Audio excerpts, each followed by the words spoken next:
आणि आजच्या या सभेला प्रचंड गर्दी झाली आहे। आपण छत्रपती शिवाजी महाराजांच्या पवित्र भूमीत आहोत। छत्रपती शिवाजी महाराज की जय भवानी। कृष्णाबाईला माझं वंदन।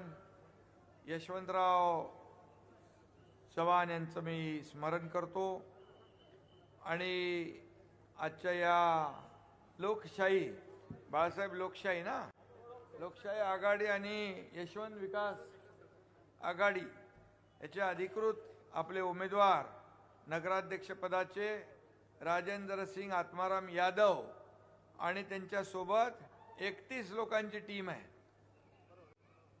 जोरदार टीम इकडे उभे राहा कळेल मला। 31 लोकांची टीम घेऊन राजेंद्र यादव उभे आहेत आणि मी त्यांना आणि सर्व उमेदवार पाठीमागे आहेत। सर्व समाजाचे या ठिकाणी नाही ते तिथे राहू दे, मी तिथे जाईन नंतर। आणि म्हणून मी आपल्याला विनंती करायला आलोय की या सर्व लोकशाही आघाडी आणि यशवंत विकास आघाडी या अधिकृत उमेदवारांना आपण निवडून द्या, अशा प्रकारची विनंती आपल्याला मी करतो। खरं म्हणजे कराडी महाराष्ट्राच्या विकासाची यज्ञभूमी आहे। इथं संयुक्त महाराष्ट्राची मुहूर्तमेढ रोवली आणि महाराष्ट्राच्या विकासाची गुढी उभी राहिली। तो वारसा आपल्याला पुढे न्यायचा आहे आणि म्हणून राजकारणाच्या पलीकडे जाऊन विकासाचं खऱ्या अर्थाने समाजकारण करणारा हे शहर आहे। असा कराडचा लौकिक आहे, त्या लौकिकात आपल्याला भर घालायची आहे आणि म्हणून त्यासाठी शिवसेनेने यशवंत विकास आणि लोकशाही आघाडीच्या सोबत एकत्रपणे निवडणूक लढवण्याचा निर्णय घेतला। विकासासाठी हे सर्व लोक एकत्र आले आणि म्हणून विकासाचा हा अजेंडा आपला अजेंडा विकासाचा आहे आणि विकासासाठी या कराडमध्ये परिवर्तनाची आवश्यकता आहे। विकासासाठी बदल आवश्यक आहे आणि म्हणून कराडच्या विकासाचा झेंडा हाच आपला अजेंडा आहे। माझ्या लाडक्या बहिणी मोठ्या प्रमाणात इकडे आहेत, बराच उशीर झाला तरी त्या थांबलेल्या आहेत आणि म्हणून लाडकी बहीण योजना देखील आपण केली।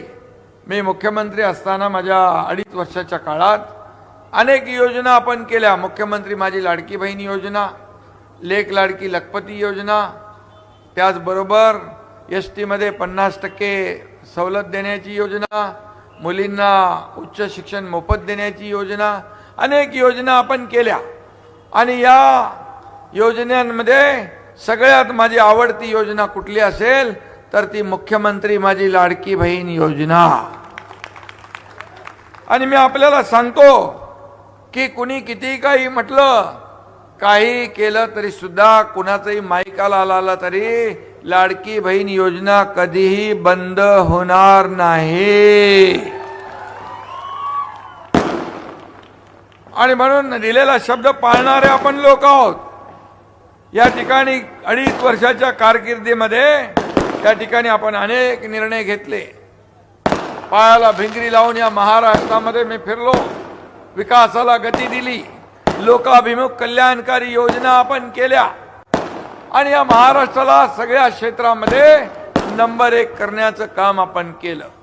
माझ्या लाडक्या बहिणी लाडक्या भावांनी, शेतकऱ्यांनी, कष्टकऱ्यांनी सगळ्यांनी महायुतीला भरभरून मताचं दान दिलं आणि आतापर्यंतच्या इतिहासामध्ये सगळ्यात जास्त मोठं यश गेल्या विधानसभेमध्ये 232 आमदार निवडून आपण दिले। मला अभिमान आहे की शिवसेनेने 80 जागा लढवल्या आणि शिवसेनेचे 60 आमदार निवडून आले। हा सगळा चमत्कार माझ्या लाडक्या बहिणी आणि भावांमुळे झाला आणि म्हणूनच मी या ठिकाणी एकच सांगतो, इथं एवढी सगळी ताकद राजेंद्र आहेत, बाळासाहेब आहेत आणि सगळी मंडळी व्यासपीठावर बसलेली आपली शिवसेना आणि हे सगळे एकत्र आलेले आहे आणि म्हणून हे सगळी एकत्र ताकद या समोरच्या उमेदवारांचं डिपॉझिट जप्त केल्याशिवाय राहणार नाही अशा प्रकारचा विश्वास मी व्यक्त करतो। आणि म्हणून राजेंद्र आपल्या 31 लोकांच्या टीमला घेऊन वाजत गाजत या नगर परिषदेमध्ये गेला पाहिजे यासाठी मी तुम्हाला विनंती करायला कराडच्या विकासाची गाडी सुसाट गेली पाहिजे। मैदानात उतरली आहे आपली लोकशाही आणि यशवंत आघाडी। खऱ्या अर्थाने प्रगतीचे डबे जोडणार आम्ही विकासाच्या गाडीला आणि म्हणून येत्या 2 तारखेला या ठिकाणी ही निवडणूक होती आहे आणि इथं निशाणी पण चांगली घेतली काय नारळ आणि छत्री म्हणजे विरोधकांना करायला सरळ एकच पर्याय आहे नारळ आणि म्हणून विरोधकांना करायला सरळ एकच पर्याय नारळ आणि म्हणून आमचा नारळ विकासाचा आहे प्रगतीचा आहे समृद्धीचा आहे। ज्यांनी लावली कराडची वाट त्यांच्या हाती नारळ देऊन त्यांना दाखवू घरची वाट दाखवणार ना का बाळासाहेब। आणि म्हणून राजेंद्र सिंग खरं म्हणजे तुमची टीम घेऊन तुम्ही पुढे चला या नव्या कराडचे शिल्पकार म्हणून तुम्ही काम करा आणि त्याचबरोबर आपली छत्री पण आहे ना छत्री पण ऊन वारा पावसात आपल्याला साथ देते। चांगले शोधून घेतले तुम्ही लोकांनी कलाकार लोक आहेत ते आणि म्हणून या एवढंच मी सांगतो हा जनतेतला माणूस आहे जिथं संकट असतं तिथं धावून जातो जात पात धर्म काय बघत नाही आणि म्हणून सर्वसामान्य माणसाच्या मदतीला धावून जाणारा हा राजेंद्र सिंग यादव बाबा त्याला नगराध्यक्ष होण्यापासून कोणी रोखू शकत नाही। त्याच्या मागे बाळासाहेब आहेत एकनाथ शिंदे आहे आम्ही सगळे आहोत। आणि मी आज बघितलं अनेक सभा आज नाही गेल्या अनेक दिवसापासून प्रचार करतोय महिलांची मोठ्या प्रमाणात संख्या आहे। आता उशीर झालाय तरी सुद्धा माझ्या लाडक्या बहिणी आहेत लाडके भाऊ पार तिथपर्यंत नजर पोचत नाही तिथपर्यंत आहेत आणि म्हणून ज्यांच्या खऱ्या अर्थाने ज्या सभेला महिला त्याचा मतपेटी नंबर पहिला हे गणित लक्षात ठेवा।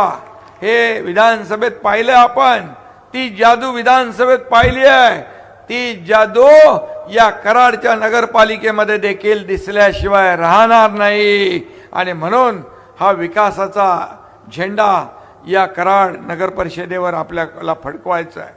आणि म्हणून माझ्या लाडक्या बहिणी लाडके भाऊ या भागातले सर्व व्यापारी सर्व जातीपातीचे लोक यांना मी एवढंच सांगतो की खऱ्या अर्थाने हे नगर परिषदमध्ये नगर विकास विभागाच्या अखत्यारीत येणाऱ्या सगळ्या गोष्टी आहेत आणि म्हणून तुम्हाला चांगले रस्ते पाहिजे तुम्हाला चांगलं पाणी पाहिजे भुयारी गटार योजना पाहिजे उद्यान पाहिजे मैदान पाहिजे आणि या ठिकाणी आरोग्याच्या सुविधा पाहिजे तर खऱ्या अर्थाने परिवर्तनाची गरज आहे। परिवर्तन घडवणं बदल घडवणं हे आज आपल्याला आवश्यक आहे आणि म्हणून मी आपल्याला आणि राजेंद्र आणखी कुठले तुम्हाला तर तुम्ही आला होतात माझ्याकडे निधी घ्यायला त्यावेळेस मला वाटतं आतापर्यंत कराडला मी 325 कोटी रुपयाचा निधी दिलाय 325 कोटीचा कराडच्या पाणी पुरवठ्यासाठी 64 कोटींचा निधी दिलाय। अच्छा ड्रेनेज व्यवस्थेसाठी 96 कोटी 28 लाख रुपयांचा निधी दिलाय। वैशिष्ट्यपूर्ण कामं आणि रस्ते यासाठी 158 कोटी रुपये दिलेत।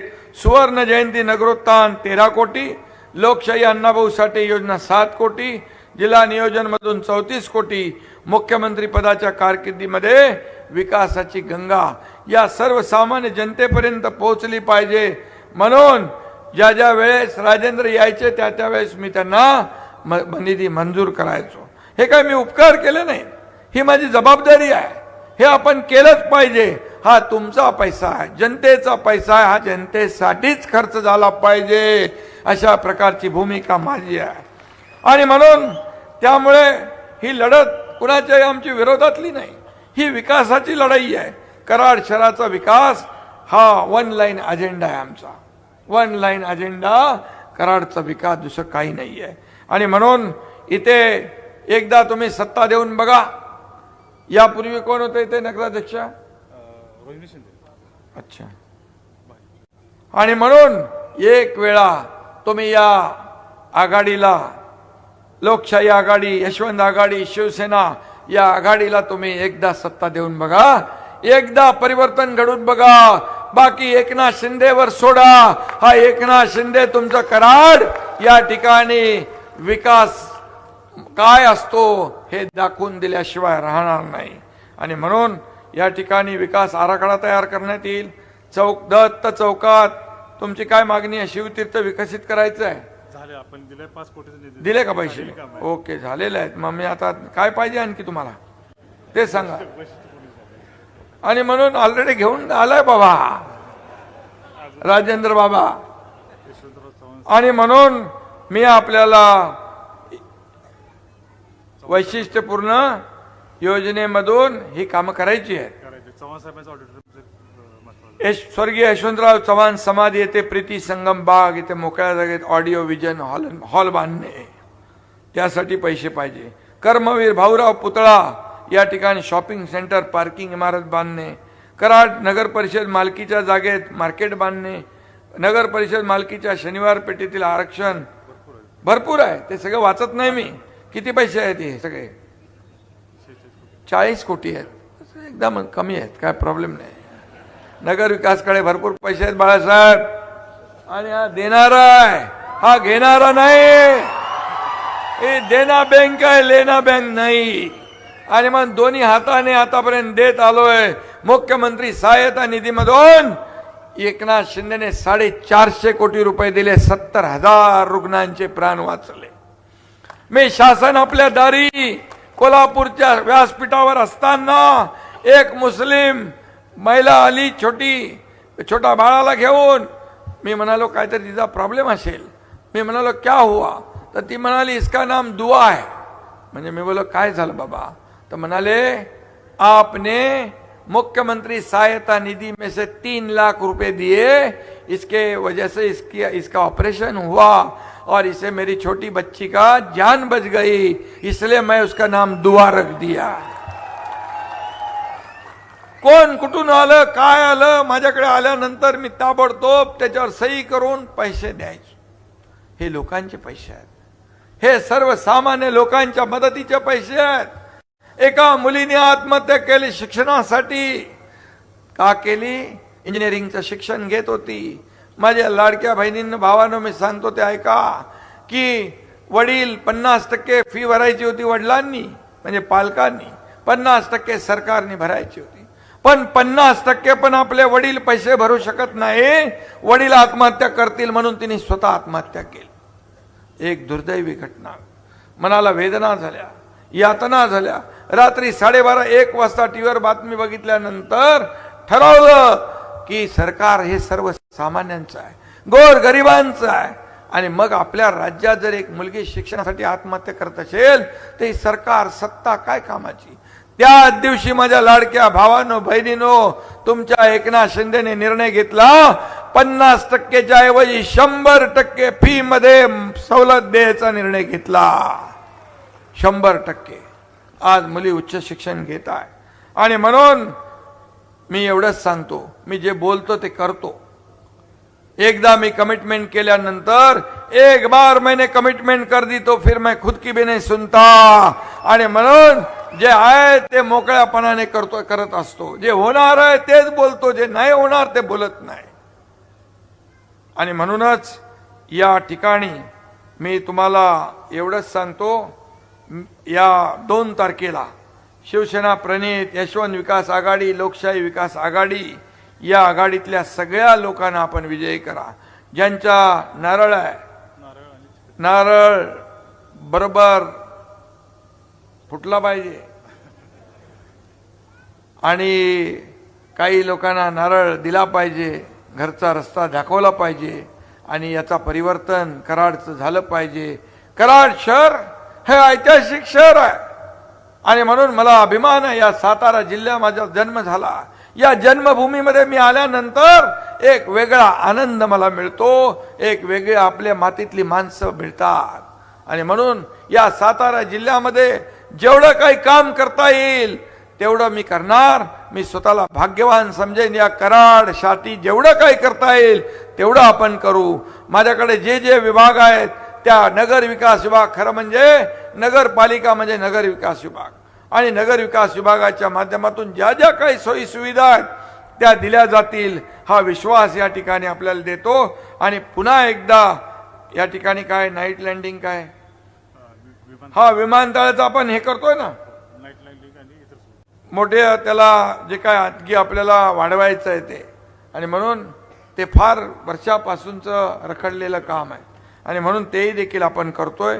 मी आपल्याला येत्या 2 तारखेला सगळ्या लाडक्या बहीण भावांना ज्येष्ठांना विनंती करतो की निशाणी नारळ बघा, निशाणी छत्री बघा आणि कराडचं परिवर्तन करा आणि या ठिकाणी परिवर्तनाचा विकासाचा झेंडा फडकवा. धन्यवाद. जय हिंद, जय महाराष्ट्र. धन्यवाद साहेब. आणि आता मंचावरती साहेब आपल्या शुभ हस्ते एक मिनिट मलकापूर नगर परिषदेचा अक्षय मोहिते या ठिकाणी आलेला आहे. मलकापूर नगर परिषदेच्या नगराध्यक्ष पदासाठी अक्षय मोहिते हा उभा आहे. तुमचे देखील नातेवाईक सगळे सोयरे सगळीकडे असतात, त्यांना देखील सांगायचं हा एक नवीन तरुण कार्यकर्ता आहे. आणि माझा मित्र संजय मोहिते होता, तो बिचारा संघटनेचं उत्तम काम करत होता, परंतु त्याचा दुर्दैवी मृत्यू झाला. आणि म्हणून याच्या पाठीशी तुला खरं म्हणजे एकनाथ शिंदे तुझ्या पाठीशी उभा आहे हे, आणि काळजी करू नकोस. आणि एवढ्या 2 तारखेला याला देखील आपण मदत जेवढी करता येईल, आपले लोक मलकापूरला असतील त्यांनाही सांगायचं आहे. आणि म्हणून मी दिवंगत संजय मोहितेला खऱ्या अर्थाने श्रद्धांजली ठरेल हा निवडून आल्यावर. म्हणून धन्यवाद. जय हिंद, जय महाराष्ट्र. आज या ठिकाणी काँग्रेस पक्ष